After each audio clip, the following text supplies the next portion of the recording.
Nah, saat ini kebetulan gue juga banyak teman-teman yang sedang kuliah kesininya itu bawa istri dan anak. Jadi gue banyak mendengar cerita-cerita dari mereka, bagaimana perjuangan mereka. Mereka harus membagi waktu antara kuliah, kerja, dan berkeluarga, dan bersih-bersih rumah guys.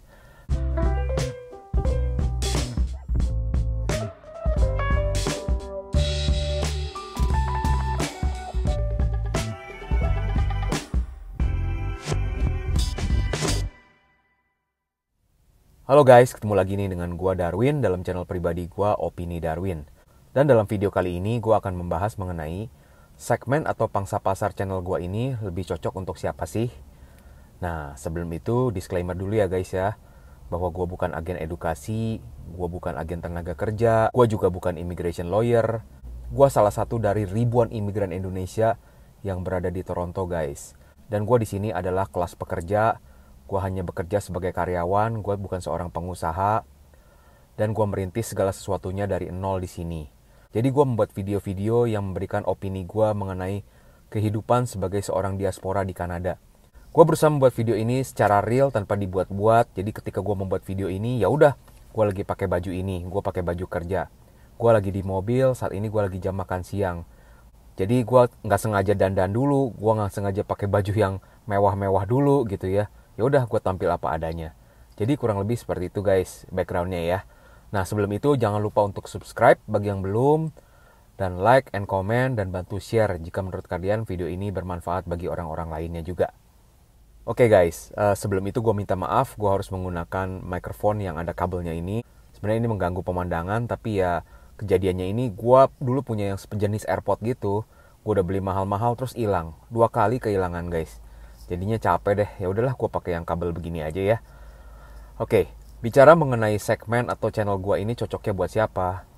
Sebenarnya sih buat semua orang lah. Kalau yang pengen nonton ya tonton aja. Dan yang kedua apalagi di dunia internet, anyone can watch anything they want, right? Jadi it's a free country lagi di Kanada. Jadi siapa aja yang mau nonton channel gue ini silahkan tonton. Nah cuman channel gue ini akan lebih banyak membahas mengenai bagaimana cara pindah ke Kanada bagi mereka yang masih ada di Indonesia atau di luar Kanada. Dan juga bicara mengenai kehidupan sebagai diaspora di Kanada. Ya mengenai pendidikan lah di sini, mengenai pekerjaan, mengenai kehidupan berkeluarga lah di sini. Jadi kurang lebih seperti itu guys channel gua. Nah bicara mengenai mereka yang ingin pindah ke Kanada. Sebenarnya mereka yang ingin pindah ke Kanada ini kan banyak jalurnya ya. Seperti yang gua pernah share di video sebelumnya. Beberapa cara untuk pindah ke Kanada. Nah itu pun bukan berarti gue tahu semuanya guys. Gue cukup tahu beberapa jalur yang ada karena gue pernah mengalaminya, gue pernah melakukan researchnya, ataupun berdasarkan teman-teman gue yang pernah menjalani jalur itu. Jadi gue coba share berdasarkan fakta yang pernah terjadi ya guys ya. Dan gue bukan mengada-ngada gitu guys. Nah bicara mengenai pindah ke Kanada lewat jalur skill worker. Nah lewat jalur skill worker gue akan bisa banyak mendiskusikannya di video ini karena gue pernah menjalaninya. Tapi memang zaman gue dulu skemanya masih beda seperti yang gue pernah ceritain. Zaman gue di 2014 kita bisa apply federal skill worker langsung tanpa melalui adanya express entry. Ya, jadi poin kita tidak dibanding dengan aplikan dari seluruh dunia lainnya. Nah tapi bicara mengenai seluk-beluk express entry, kebetulan karena gue mencoba membantu beberapa teman gue yang ingin kesini ya guys ya. Jadi gue banyak melakukan reading mengenai express entry di www.canada.ca dan juga banyak menanyakan informasi itu terhadap teman-teman yang apply ke sini lewat express entry. Jadi gue cukup banyak mengetahui mengenai skemanya itu. Kurang lebihnya seperti apa. Tapi kembali lagi gue bukan agen imigrasi atau agen edukasi. Jangan ada yang tanya ke gue, "Bang, tolong bantu dong urusin express entry-nya ya." Gua tidak bertanggung jawab untuk hal itu sama sekali guys. Lalu berikutnya juga saat ini tuh yang lagi ngetren itu pindah ke sini lewat jalur kuliah guys. Jadi gue cukup banyak bergaul dengan teman-teman baru yang ada di sini dan mereka itu di sininya dengan status sebagai student. Nah sebenarnya student ini pun ada 2 segmen ya. Ada student yang masih pada muda-muda yang baru lulus SMA lalu dikuliahin orang tuanya ke sini. Namun ada juga yang pindah ke sini ini karena membawa istri dan anak. Nah mungkin gue akan lebih banyak bergaulnya sama teman-teman yang udah punya istri dan anak. Walaupun gue juga ada teman-teman di sini yang masih muda-muda guys. Mereka itu masih pada kuliahnya baru di umur 20-an, 25-an gitu ya. Mereka masih young guns deh ya ibaratnya ya. Seperti di video gue yang di Indo di Toronto tuh, ketika gue review makanan Indonesia yang lagi ngetren, sambal TO. Nah di situ tuh ownernya itu ada 5 orang anak-anak muda guys. Mereka mendirikan restoran Indonesia di Mississauga. Nah sebenarnya dengan bergaul dengan anak-anak muda itu ya, gue merasa gue mendapatkan banyak manfaat guys. Karena gue bisa mendapatkan motivasi dari semangat mereka kerja. Dan juga gue bisa berjiwa muda kembali ya guys ya. Jadi nggak boros tampang nih. Nah saat ini kebetulan gue juga banyak teman-teman yang sedang kuliah kesininya itu bawa istri dan anak. Jadi gue banyak mendengar cerita-cerita dari mereka bagaimana perjuangan mereka. Mereka harus membagi waktu antara kuliah, kerja, dan berkeluarga, dan bersih-bersih rumah guys. Nah itu sesuatu yang mungkin gue bisa banyak share kepada kalian semua. Lalu mungkin poin berikutnya yang gue bisa share itu berkaitan dengan berkeluarga di sini guys. Karena kebetulan gue di sini bersama istri dan anak gue. Jadi gue bisa share mengenai pergumulan atau hal-hal yang positif dan negatif dari berkeluarga di sini ya. Bagaimana membangun hubungan rumah tangga antara suami dan istri. Karena kulturnya yang berbeda antara Kanada dan Indonesia. Lalu juga berkaitan dengan bagaimana mendidik anak di sini. Dan juga gue mungkin bisa share sedikit mengenai edukasi di sini berdasarkan pengalaman anak gue yang di sini ya guys ya. Anak gue saat ini sudah grade 8 dan sudah mau naik grade 9. Anak gue waktu landing di sini itu lagi di tengah-tengah kelas 2. Jadi gue bisa share mengenai bagaimana dia adaptasi dengan culture atau budaya yang ada di Kanada guys. Lalu anak gue juga saat ini di grade 8 dan udah mau naik ke grade 9. Nah grade 9 itu ialah high school di sini.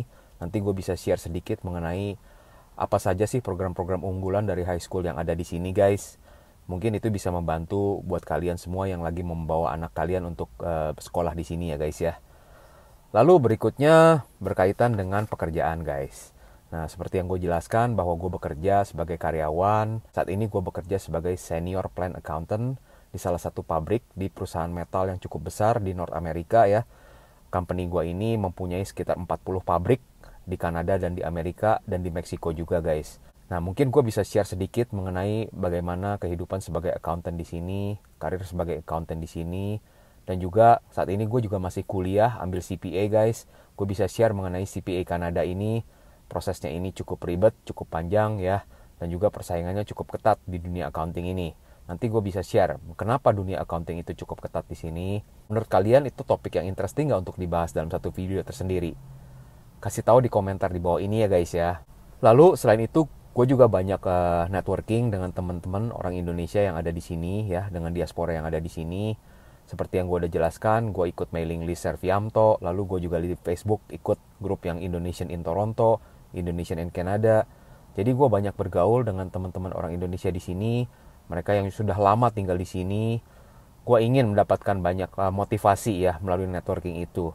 Ingat guys, bahwa di Kanada itu yang penting itu kalian harus jago networking ya, karena kadang-kadang pekerjaan yang kita dapat itu kita bisa dapatkan melalui networking. Jadi jangan lupa untuk hal itu guys. Jadi kurang lebih seperti itu tuh pembahasan yang akan sering gue bahas dalam channel gue ya. Tidak menutup kemungkinan akan ada hal-hal lain yang bisa gue diskusikan jika gue mendapatkan informasi yang lebih. Gue berusaha men-share sesuatu yang relevan dengan apa yang gue alami dan gue research. Semoga video gue ini bukan menjadi NATO ya, no action talk only, atau hanya teori doang gitu ya. Semoga videonya ini bisa menjadi meaningful dan bermanfaat bagi kalian semua. Oke, kalau misalkan ada pertanyaan atau ada sesuatu yang mau dibahas, tulis di kolom komentar atau bisa follow di IG gue ya, opini_Darwin, dan kalian bisa DM gue secara pribadi, misalkan ada mau bertanya sesuatu gitu ya. Oke, thank you for watching. Sebentar lagi jam makan siang gue udah mau selesai, gue udah harus balik ke kantor. Semoga video gue ini meaningful dan jangan lupa untuk subscribe, like, and comment, dan bantu sebarkan. Stay safe and stay healthy ya guys ya. Sampai jumpa di Toronto nih suatu saat kalau kita bisa ketemu. Bye!